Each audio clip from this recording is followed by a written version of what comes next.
ஜோசியர் இறக்கிய பேரிடி ஜனாமா தாங்குவாங்களா?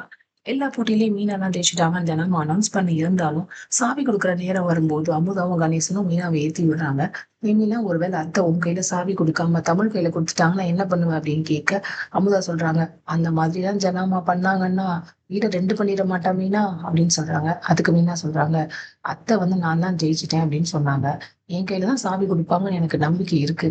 ஒருவேளை அவங்க குடுக்கல அப்படின்னா, தமிழ் கையில குடுத்துட்டாங்க அப்டின்னா, நான் சண்டைலாம் போட மாட்டேன் அப்டின்னு சொல்றாங்க. ஏன் மீனா? ஏன் இப்டி சொல்ற? அப்டின்னு அவங்களுக்கு கொம்பு சீவி விட ட்ரை பண்றாங்க அமுதா. அதுக்கு மீனா சொல்றாங்க, திரும்ப திரும்ப வீட்ல என்னால பிரச்சனை வரக்கூடாதுன்னு நான் நெனைக்கிறேன் அப்டின்னு சமாதானமா பேசுறாங்க. இது அமுதாவுக்கும் கணேசனுக்கும் ஒரே நெருடலா இருக்கு. ஏற்கனவே சொந்தக்காரவங்க தமிழ குறை சொன்னதுக்கு மீனா சண்டைக்கு போய் நின்னாங்க. இப்ப இப்டி வேற பேசுனது அவங்களுக்கு என்னடா ஏத்தி விட முடியலையே அப்டின்னு வருத்தமா இருக்கு. வீட்டுக்கு வந்துடுறாங்க. ஒரு ஜோசியர வர சொல்லி ஜாதகம் பார்த்துட்டு இருக்க மாரி தெரியுது. யாருக்கு பார்க்குறாங்கன்னு தெரியல.